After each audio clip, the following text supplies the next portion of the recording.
right. Okay. Ladies and gentlemen, welcome aboard. Welcome out to tonight's session on the option Greeks.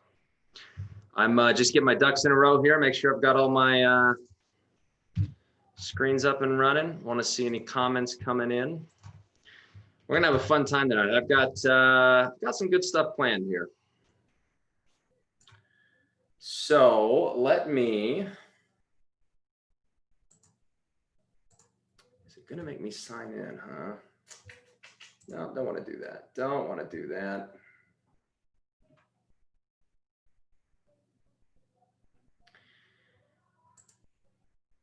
There we go. All right. Welcome out, ladies and gentlemen, to tonight's special webinar on the Greeks. We're going to be talking about options trading and what I'm titling Gods of the Options Realm. Gods of the Options Realm. The motivation, the inspiration for tonight's discussion comes from this month's Trading Justice newsletter. So I'm going to give you a link to this. For those of you that don't know, every single month we put out a kind of a longer blog. It's more than a blog. It's more than an article. It's probably 2 or 3 or 4 blogs in one. Usually I'm around like 3,000 words on this, so it's a little bit of a longer read. Try to make it entertaining, but every month we put out some new content over there at Trading Justice. It's free. All right, it's free. You just go to the website, tradingjustice.com. You go to their newsletter section. You go to the newsletter section, and you'll find, you can also sign up for it. It'll get emailed to you on the homepage. You'll see on the homepage over here on the right. Put in your name and email, you'll get the free newsletter. But this month, newsletter was on the Greeks, the option Greeks. And I've taught these for years and years and years, done many, many discussions on how to use options Greeks, what are the definitions. And at this point, it's honestly kind of boring for me. You know, when you teach the same thing again and again and again and again, sometimes it loses its excitement a little bit. So the thing that I do to entertain myself is I try to come up with unique, interesting ways, new ways of explaining the same thing. So the angle that I took for the newsletter was to compare the option Greeks to gods. I'm thinking like Greek gods, like Zeus, Poseidon, and kind of go at it from that angle. All right. So I have some questions that we're going to explore today. But if you want to go read like the long form newsletter where I had a couple of weeks to kind of put all my thoughts to paper, that's going to be where I would send you. All right. So that's our inspiration for tonight's discussion. I'm going to draw some pictures. We'll see if we can bring in some visual things to help reinforce these ideas. We're going to take some notes. All right. I like to do the hard work so you guys can kick back and relax and enjoy the show. All right. So here's the first question I want you to think about. Okay. First question. As a trader, do you know who you worship? Do you know who you worship? No atheists in the world of trading. Okay. Because whether you like it or not, there are forces at work, I'm calling them gods, that influence your trade, whether you like it or not, okay? Do you know what those forces are? Okay, so another way we could say that is, do you know the deities that control your trade outcomes? All right, what determines if I make or lose money? Okay, we could say it this way. What forces drive your trades, profit and loss, P&L? Okay, and so I ascribe whether or not I make money or lose money to very specific variables, very specific forces or gods. And those are the guys or gals that I pray to. Those are the guys or gals that I curse when I lose money. Okay. When I'm in the middle of the trade, these are the guys, you know, when you're praying that the market behaves, this is who you're talking to.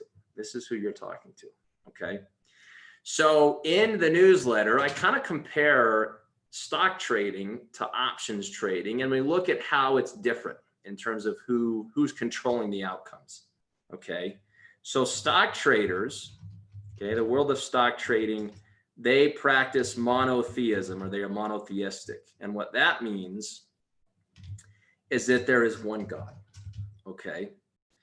Do you know, you guys can respond here, the one God, the one force, the only force that determines whether you make or lose money in the stock market? When it comes to this Greeks, the God language here, what is the God over stock trading? If you read the newsletter, you already know the answer. If you read the newsletter, you already know the answer. And I'm actually going to draw a little picture here. We're going to draw a little picture. This is going to be our Mount Olympus. Okay. Now, I did a little bit of research, if you can call doing a Google search research. And Mount Olympus is a real mountain in Greece. I did not know that. Okay. I did not know that. So if you are a stock trader, let's see, what's a powerful, yellow is a powerful color. All right. So you up here on Mount Olympus, you've got delta. Okay. The symbol for delta is a triangle. Okay. You've got delta. So yellow is going to represent delta. Okay. So here you are, little you, little stock trader. Maybe you're a gal. I can draw a girl, kind of. All right. This is Miss Stock Trader. And the only thing that matters, the only force that's going to cause her to make or lose money is delta. Okay. So as a stock trader, it's all about delta. Okay. And we're going to talk about the definition of delta here in a second. Now, does anybody know when the New York Stock Exchange was created? New York Stock Exchange. So this was like, the first stock exchange in America. Anybody know what year it was created with the Buttonwood Agreement? I put the date in the newsletter. I just can't remember it off the top of my head. Okay. Sometimes I write things and then I just don't even remember what I wrote. 1792. Thank you, Majid. All right. So 1792, you've got essentially modern day, stock investing is born, right? So then you have, modern markets practice monotheism because everybody worships delta. It's all about direction. Okay. So then you fast forward 100 years, 1892, 150 years, 160 years, 170 years. You get to about 1973, and then options trading kicks off. Okay, options trading kicks off, and options traders are a little bit different. They don't just worship one God, they worship multiple gods. Okay, they practice polytheism. Kind of like, Zeus, Poseidon, all those Greeks, right? Those are kind of like a lot of parallels between that and options trading. So in the world of options trading, you do have delta. Okay, so I'm going to put orange. Orange here is going to represent options trading. So not only is delta in control of stock trading, also exerts some influence with options trading. But there's two other players, two other gods in the options market. You have delta and you have theta. I'm going to go with, theta's going to be brown. Actually, maybe I'll make them orange, I guess. And so you've got theta here. I forget what the symbol is for theta. I should know because I teach this, but I can't remember. But that is theta. Okay. And then you have vega, which I'm making a female. Right? I don't know why I made her smaller. Okay, but you've got vega. So those are the three gods that are going to influence your trades. Now, are there more? Yes, but those are the big three. Okay. I got an hour, not 3 hours. So got to make it shorter and to the point, but you got three of them. You've got three of them. All right, 1 second here. Thank you. You gave me the theta symbol. Let's do this. All right, so theta, you've got, somebody give me vega. I don't even remember if vega is an actual Greek letter. If it is, give me the symbol for vega, just because I want to write it. I just want to put it in my picture here. Okay. So as an options trader, all right, as an options trader, you've got three forces that drive your trade. A fancy V. That sounds right. All right, Dennis, here's my fancy V. That's my fancy V. Okay. All right, so those are going to be the three forces that works in our trade. Okay, so as with religion in real life, part of what we're trying to do is we try to learn about deity. What do they want us to do? How are we supposed to behave? So I can't be a successful options trader unless I really know what are the gods that I worship. What do they want me to do? What do I expect of them? So on and so forth. So what I want to do is talk about the characteristics of delta. Okay, I want to talk about the characteristics of theta, and I want to talk about the characteristics of vega. Because if you don't understand what's driving your trade, then you don't understand really how to make an informed decision. Okay, and so at the end of the day, these are all collectively known as the Greeks. Okay, and I would think of them as risk metrics. Okay, they help us measure risk or exposure. Okay, they allow us to essentially quantify how much money is on the line. Okay, how much money is on the line. So delta, it actually is easy because you can think about the first letter. D is for delta, D is for direction. Okay, so delta is or has to do with the stock direction, if it's going up or down. T for theta, T for time. All right, so this helps you think about time decay or your impact or sensitivity to time decay. And then V for vega, V for volatility. Okay, so the reason we talk about stock trading only caring about delta is because that's really the only thing that matters. There is no time decay in the world of stock trading. You could buy a stock and hold it for 10 years. If it goes up a penny, you make money. You could buy a stock and hold it for a day. If it goes up a penny, you make money. Time has no impact in regards to your profit. Now, as I say that, actually, I would argue time does have an impact simply because you get paid dividends. Now, if the stock pays dividends over time, your profit should go up over time, even if the stock doesn't move because of the dividend payment. But it also gets priced out of the stock, I guess. So it's just over time, stocks tend to go back up after the dividend gets priced out. Anyways, aside from that little exception, it's all about stock direction. Okay. The options market, again, not so much. Stock impacts your trade, but so does time, and so does changes in implied volatility. Okay. All right, so let's break these down a little bit. And I would like this to be, it's a little bit harder on YouTube just because there's a delay. I say something and you hear it 10 seconds later. I'll see your question 10 seconds after you type it in or hear me talk. Nonetheless, we'll do our best. I would like this to be a back and forth, okay?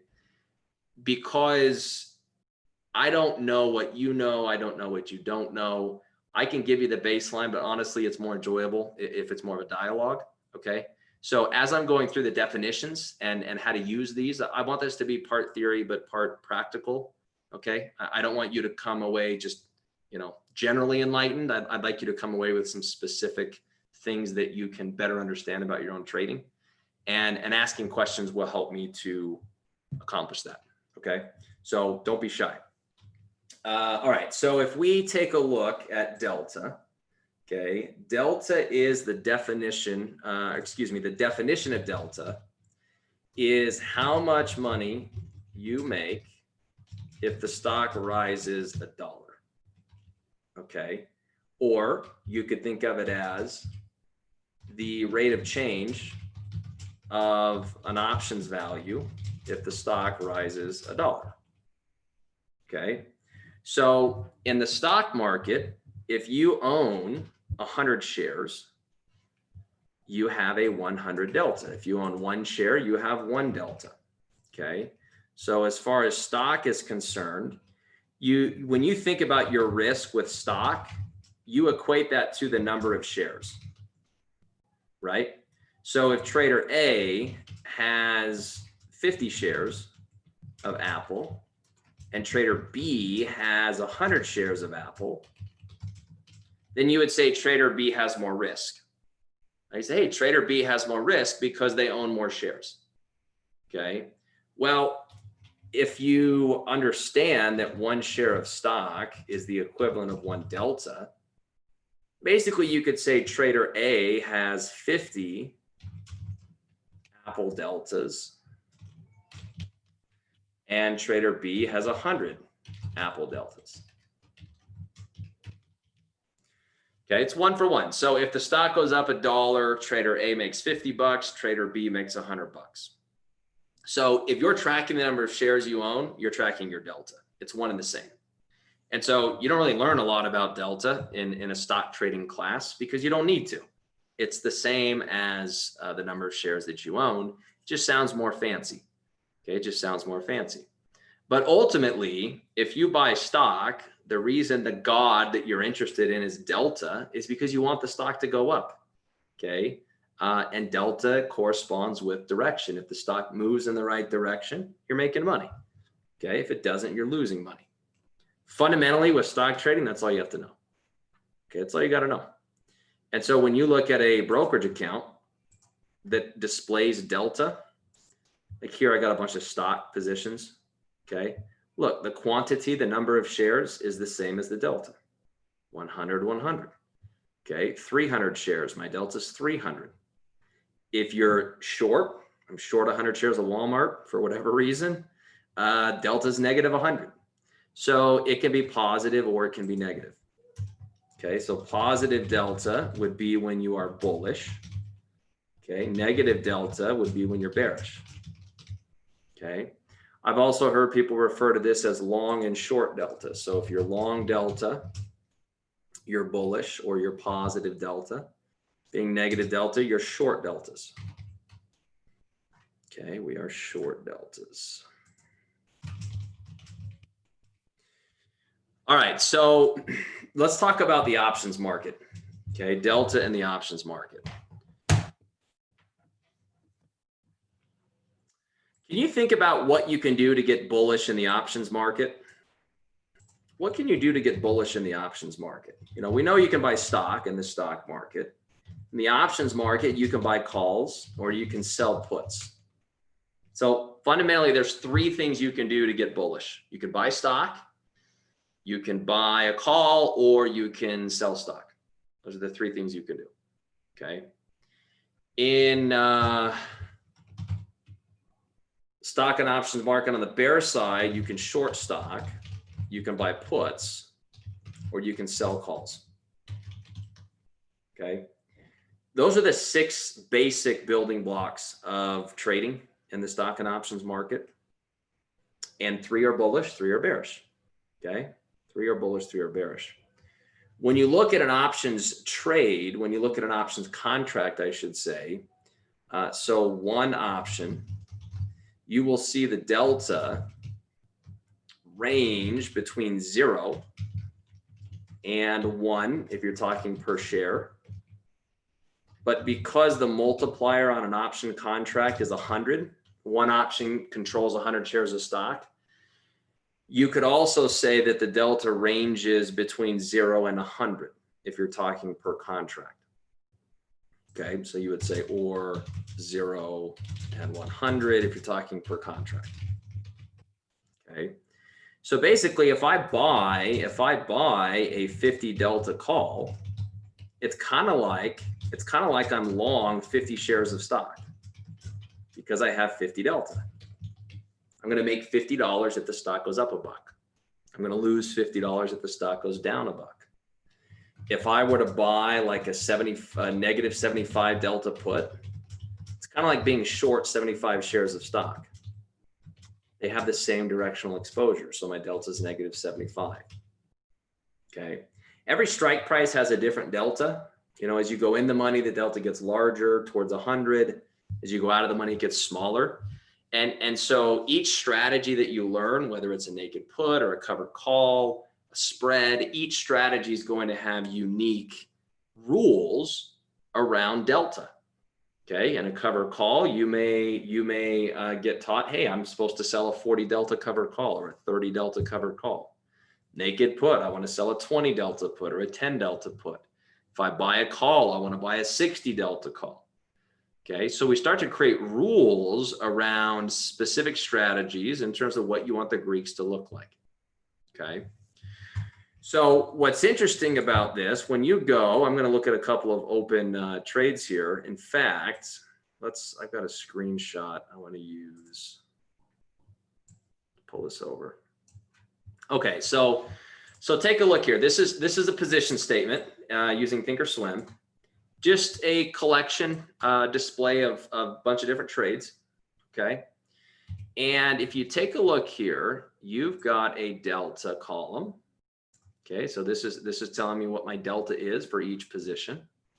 And then I'm going to have one for theta and vega. But if you look at the delta, take a look, a little pop quiz here. How many bearish trades do I have in this portfolio? If you look at delta, can you determine how many of these are bearish? Got about, I don't know, 12 different trade examples here. How many of those are bearish? The hint is that a bear trade has negative delta. Yeah, you only have, there's one bear trade here. Whatever this rut trade is, it's leaning bearish.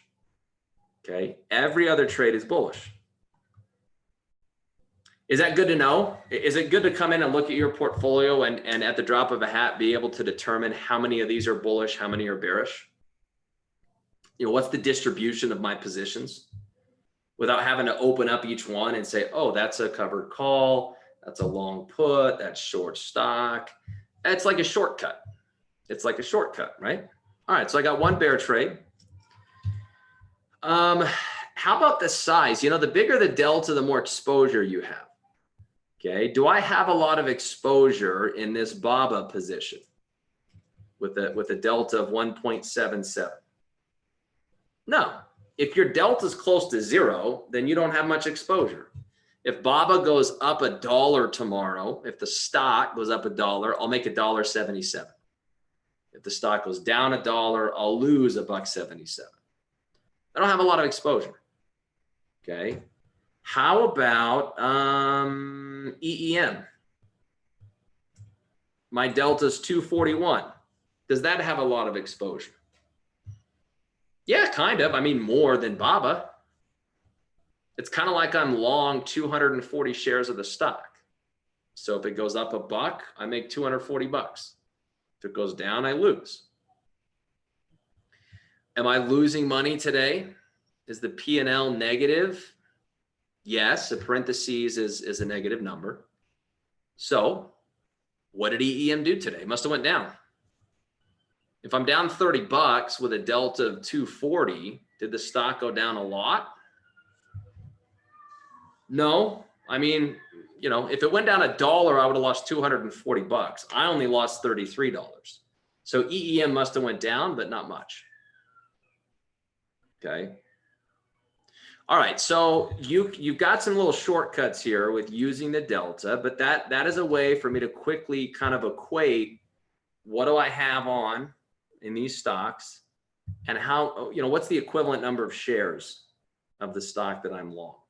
So you can just think of delta as the number of shares essentially that you're long or short if it's negative delta, okay? And we don't really have time to go through every single strategy and all the rules associated with those strategies, but just in general, you're going to be able to analyze the delta of each position. In an options chain, you can display the delta. I always have delta as one of my default columns to display.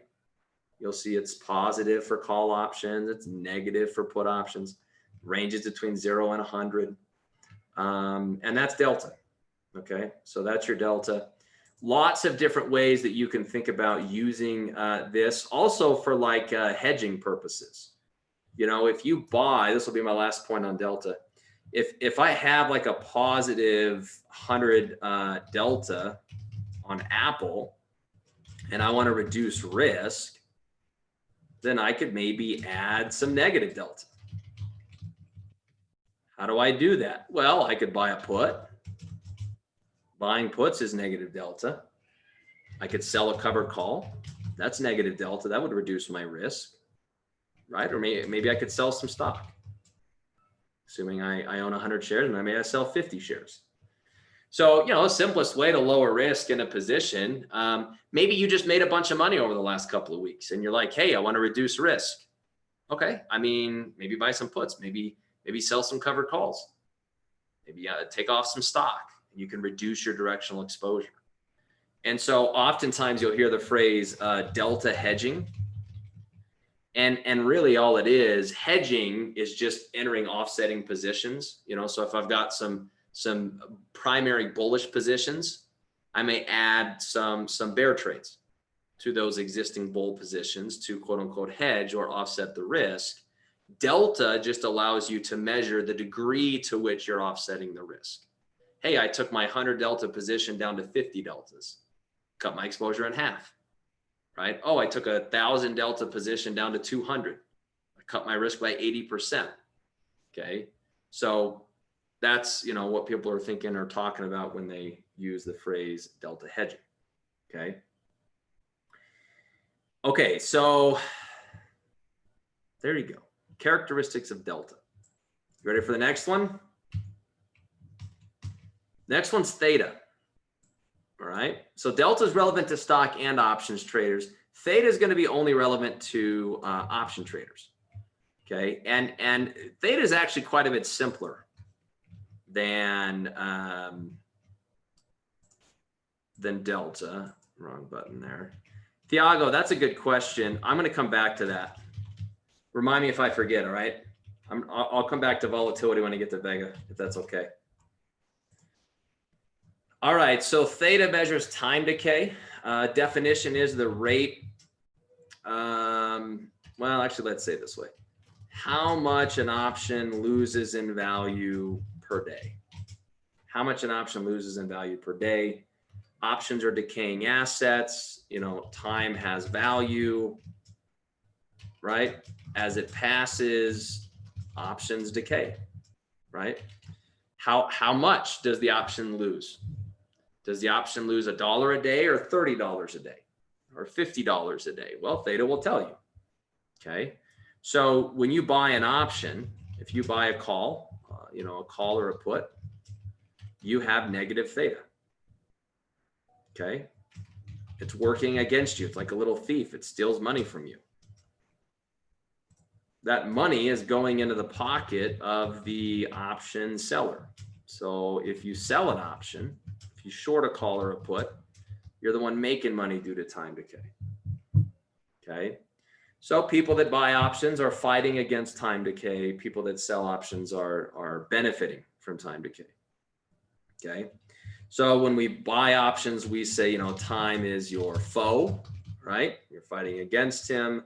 When you sell options, time is your friend. Okay. Positive theta trades are known as cash flow trades. Okay, so a lot of times people will use the phrase cash flow. Hey, go build a cash flow trade.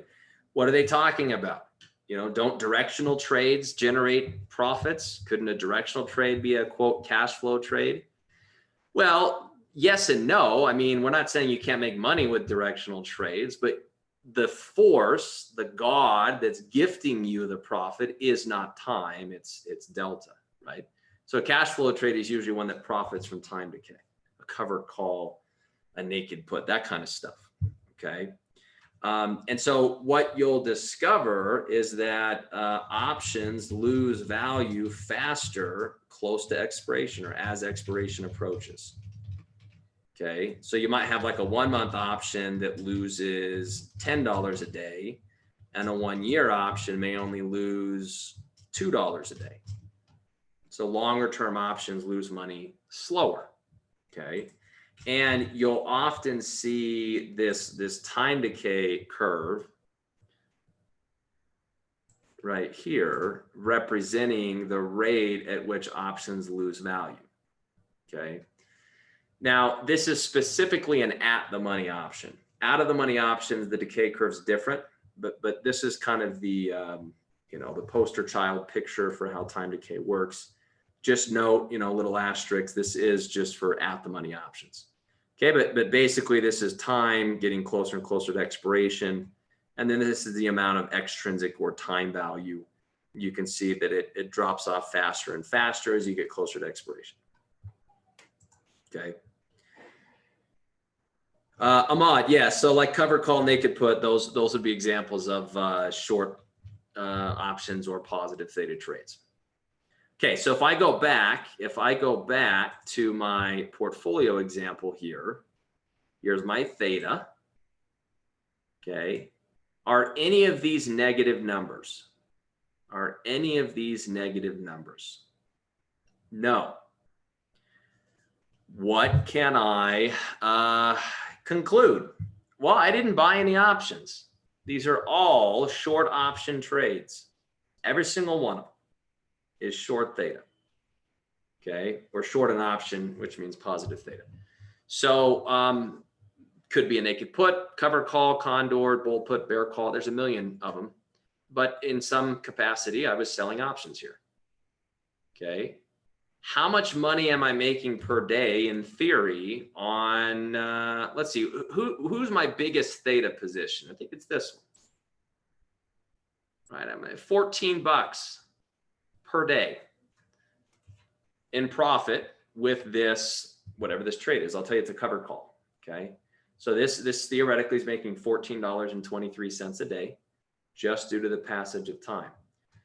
And if you look at the entire portfolio, are these additive? Can I just add the theta of each position and look down at the bottom and see what's the portfolio theta? In theory, if 1 day passes, this portfolio makes $44 in profit. Okay. So that's a metric that some traders will track. They'll say, hey, I want to try to get a portfolio theta of 50, or I want to try to get a portfolio theta of 100, you know, so that all else being equal, you know, 1 day passes, I make 50 bucks or 100 bucks or whatever it is. Okay. How do you increase your portfolio theta? You sell more options. You sell more options. You know, if I have 4 covered calls and you have 1 covered call, I bet my theta is bigger. Okay. So it could be a function of the number of trades. It could also be a function of what options you're trading. If you're selling 3-month options and I'm selling 1-month options, I'll have a higher theta than you will. Okay.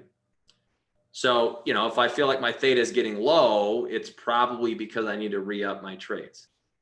Okay. And that should happen automatically, you know, as if I'm consistently managing 10 trades, covered calls, naked puts, credit spreads, condors, whatever. As I start taking profits on those, I go from 10 trades, 8 trades, 7 trades, 6 trades. I say, oh, my theta is getting small. What do I need to do? I need to re-up my number to maybe back up to 10 or whatever. Okay. So that I increase the theta again.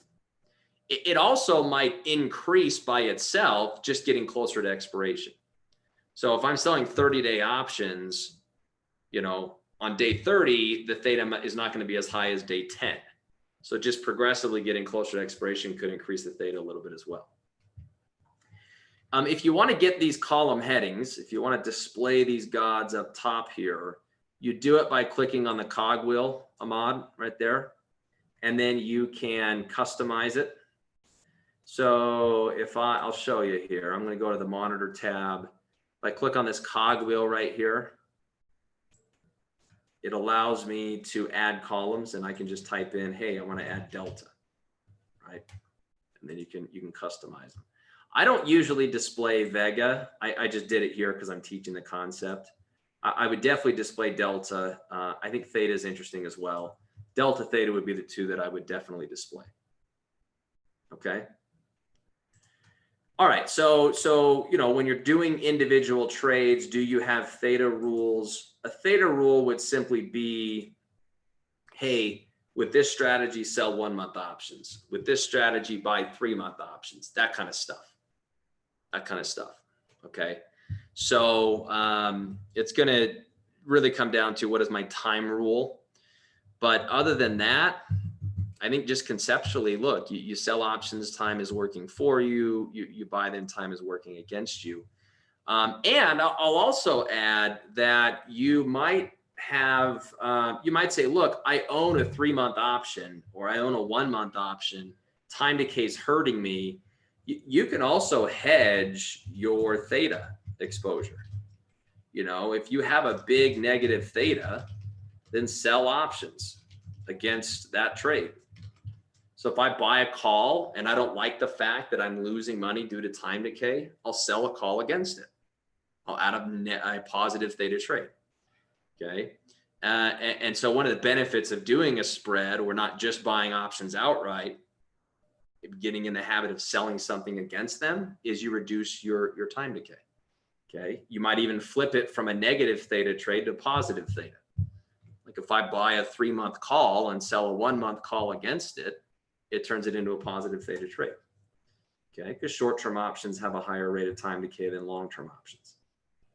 So if you want to display theta, you can also do it in the option chain. You know, you can add theta as a column heading here under the Greeks. I don't usually track it on the option chain because delta is more important.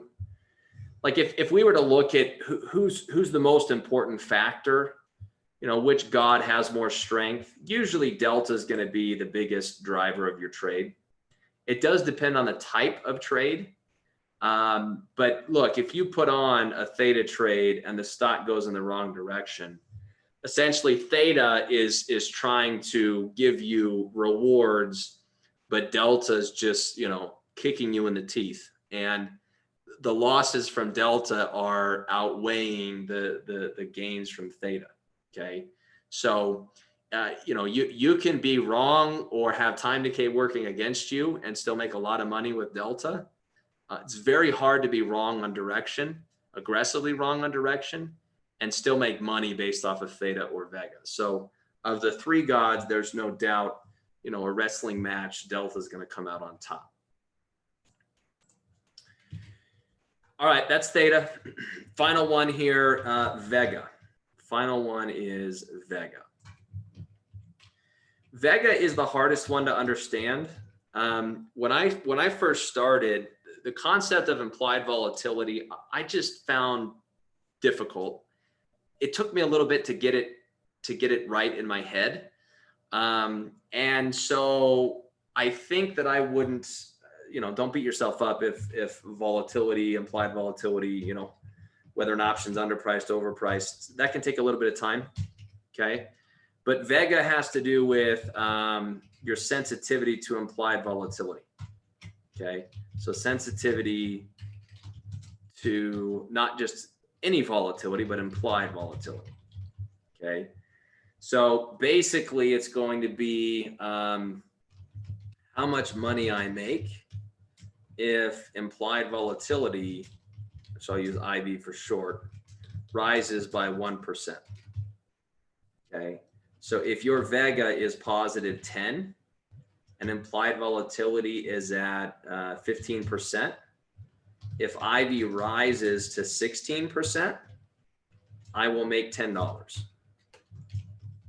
That's what it means. Okay. So if your positive vega you've bought an option. When you buy an option, we say you're positive vega. In other words, you're long volatility. Okay. And what that means is you want IV to rise. You'd like to see the implied volatility rise. If you're negative vega, because all of these you can be positive or negative. Like there's two sides. There's two sides to every god. You can try to exploit them or make money off of them one of two ways. Negative vega you get when you sell options. Okay, call or put, doesn't matter. And another way of saying that is your short volatility. So if you sell an option or you're short volatility or you're negative vega, all three the same thing. What that means is you want implied volatility to fall. You want implied volatility to fall. Okay. So vega trades have more to do with what volatility is doing and less to do with the direction of the stock. Okay. If it's a pure volatility trade, like a pure volatility or vega trade, is going to be more a play on we're trading basically the magnitude of the stock move more than direction. Okay, more than direction. And this is where you see people doing earnings trades. All right, so you say, okay, Microsoft had earnings tonight, Tesla had earnings tonight. I don't know if it's going to go up or down. It's 50-50, it's a coin flip. But I think it's going to move a lot. Okay, well, I'll build a volatility trade.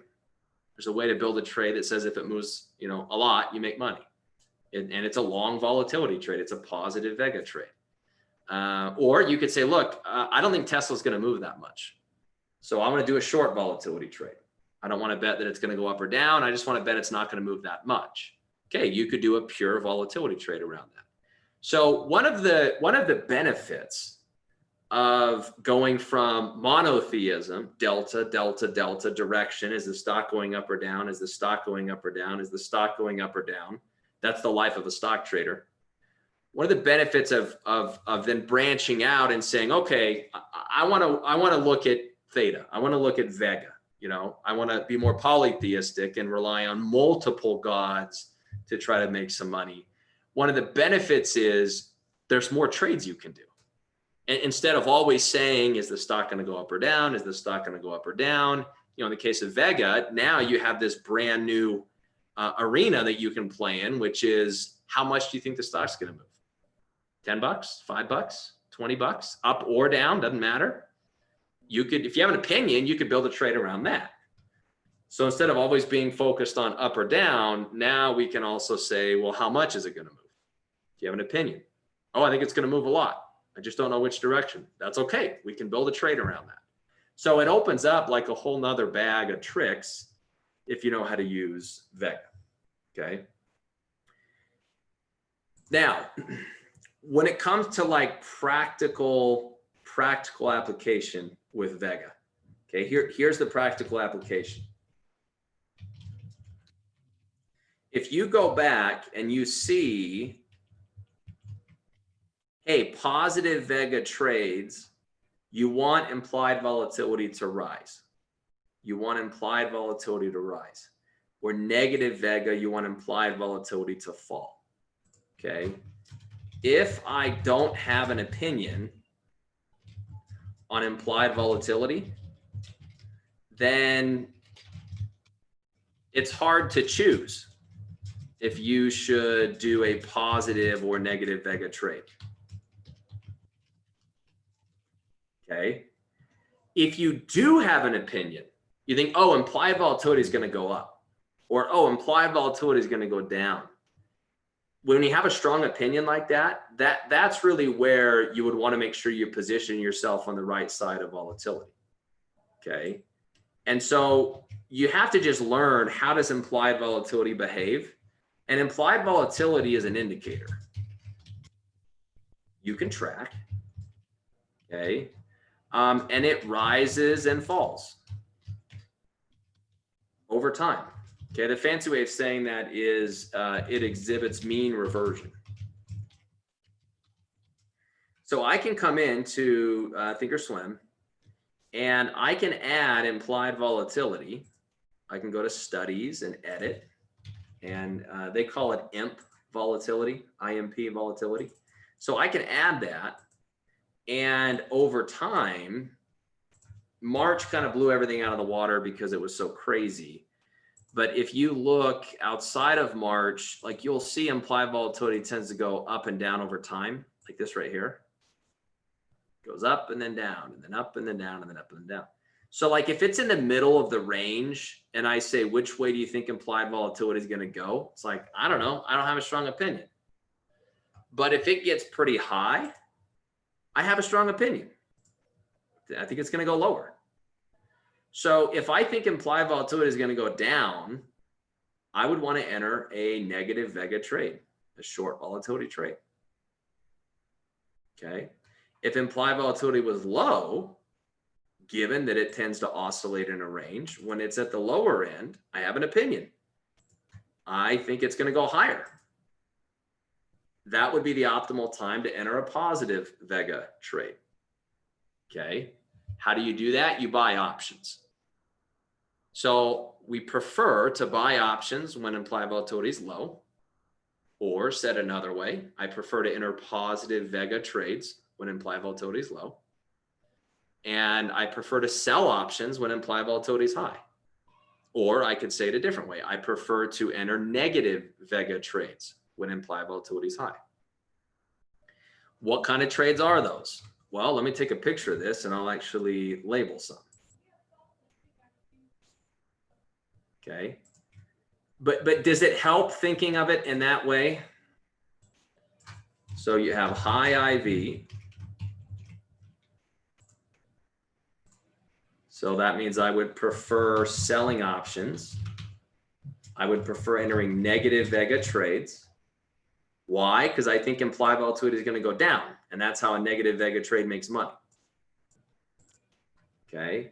So what would I do? Well, maybe I do a cover call. Maybe I do a naked put. Maybe I do a bull put. Maybe I do a bear call. Maybe I do an iron condor. Those are the types of trades that are most attractive in this situation. Okay. And by the way, when implied volatility is high, it also means options are expensive. Expensive premiums. So if you want to think of it that way, you're getting paid more.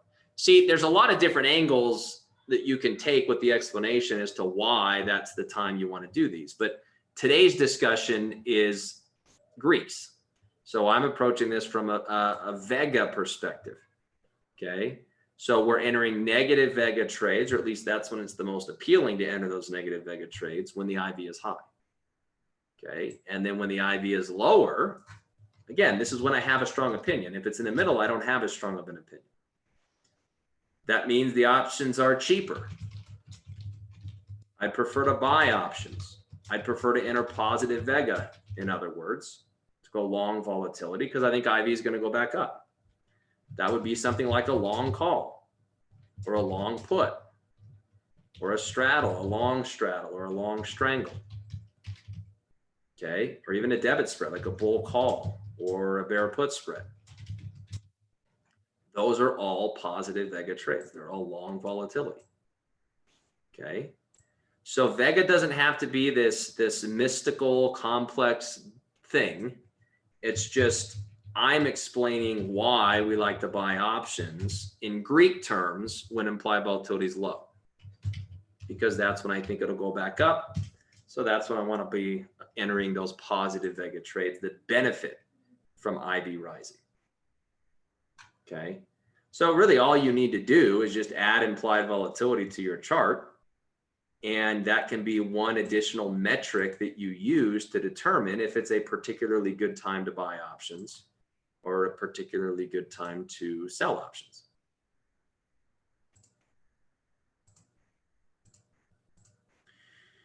Okay.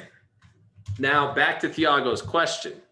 So do you know if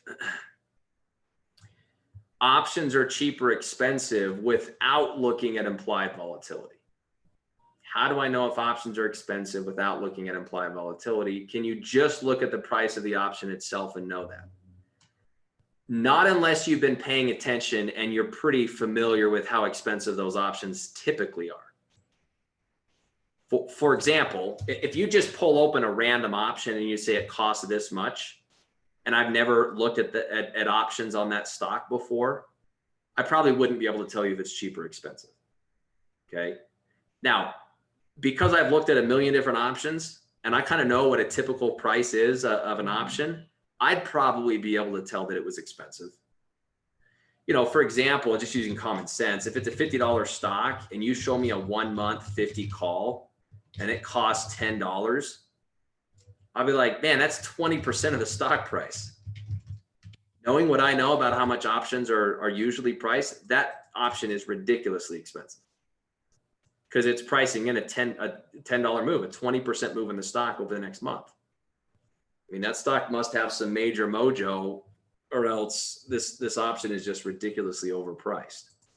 So I could make a back of the envelope, you know, assessment and say, oh yeah, compared to how much the stock is, I can tell it's expensive. But you know, imagine you've been tracking options on this $50 stock, okay? And you know, normally a 1 month at the money call trades for $3. You know, this month it's 3, the next month it's 3, the next month it's 3, and then the month after that it's 7. Well, look, I've been paying attention. I know that month to month to month to month, this at the money option, maybe it's a covered call. I know I typically get $3 selling calls. This month I'm getting 7. Okay, well, look, I mean, that's because implied volatility is through the roof because I didn't change anything else. It's an at the money option. I've been looking at the money every month. It's 1 month option. I'm always looking at 1 month options. I didn't change time. I didn't change the strike. The only reason it would be so much more expensive is because of implied volatility. So, you know, if you're trading like the same strategy month to month to month, you'll get a pretty good idea of what's typical. And then you'll be able to spot the outlier. Could be because there's an earnings announcement, could be because there's just a lot of uncertainty that month. Maybe it was March of this year when everything was crazy. But you'd have to have some context and have been paying attention, I think, to spot that right off the bat without looking at implied volatility, which is what Thiago's question was. Okay. So Thiago, yeah, I mean, but what's expensive for one stock may not be expensive for another stock. So if it's like a $50 stock and it's Coca-Cola, okay, that's going to be different. It's a $50 stock and it's Tesla. You know what I mean? So what's normal for Tesla might be, you know, 10% of stock price for a 1 month at the money option. And what's normal for Coca-Cola might be like 3% of the stock price.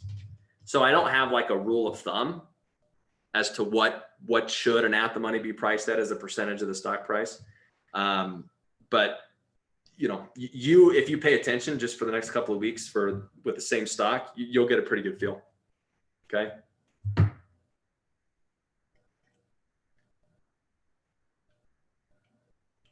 Okay. So Ahmad, yeah, unfortunately I can't really give you like a shortcut. It's just stock to stock, depending on how volatile that stock is. When a stock goes down, usually the implied volatility goes up. That is correct. Yeah. I mean, if you think about it, implied volatility is a function of demand for an option. So what you're saying is if the stock price falls, does demand for options usually rise? The answer is yes. Okay. So yeah, that is in general true. It is almost always true with the S&P 500. Exceptions to that would be like gold. So gold and silver, you're seeing that this week. If they rise in value, demand for options usually rises, especially when they go parabolic, you know, when they break out and just go bonkers. And so you'll see on these, IV usually moves with price a lot more often than it would with a normal stock. So if I take a look at silver, you'd say, oh, so if silver was a stock, then the IV would be going down. Yeah, probably, but it's not a stock. demand for options has been going bonkers. And so here you see silver price going crazy and demand for options going crazy. Okay. Those are the only exceptions. All right. For everything else, which is the majority of what you're going to be trading, generally there is an inverse relationship. And just think about like the dynamics. I mean, stocks usually crash down. The fear with stocks is to the downside. That's where they have the velocity. Gold and silver usually don't have massive crashes, right? They have massive rallies because they're, you know, limited resources. They're not going to go to zero. And so usually the lower they go, the less likely they are to go any further down, right? So it's like a given that the lower silver or gold go, the closer they are to, you know, a bottom that's well above zero. That's not true for stock. Stocks could go to zero, right? And there's not really, it doesn't really work on the reverse. Anyways, if you just look at where the biggest moves are, if the biggest moves is up, usually you'll see IB rise when you get those. Okay. All right. Well, friends, that is pretty much all I had planned for this evening. I will say with Vega, I don't really track Vega like on my monitor tab. I don't track it that closely. I just understand conceptually that when I buy options, I'm long volatility. When I sell them, I'm short. If you go back to this diagram right here and you look at the Vega column, all of these are negative Vega. What does that mean? They're all short options. They're all short options. I'm short volatility on all these because they are those strategies I listed: covered calls, naked puts, credit spreads, condors, all that stuff. Okay. Am I concerned? No, like I don't really care. It's just a byproduct of selling options. You're going to get short volatility. You know, I'm not too concerned about the exposure because usually if I take care of my delta exposure, I'm not overexposed on the volatility side. So most of the time you're going to get people managing based off of delta. And if your delta is comfortable, most of the time your Vega is going to be fine as well. Okay. All right. If you want more detail on that, again, you can go to the options theory, not options theory. You can go to the Trading Justice newsletter, a little bit more on the analogy there. Hopefully you picked up a few new nuggets there with Delta, Theta, and Vega. As I said, there are other Greeks. Gamma would be the very next one that I would learn, but I consider that secondary. Okay, you get comfortable with these first couple before you need to try to wrap your head around some of those other ones. Okay. All right. I will see you guys next time. Okay. Thanks for hanging out and best of luck with your trading.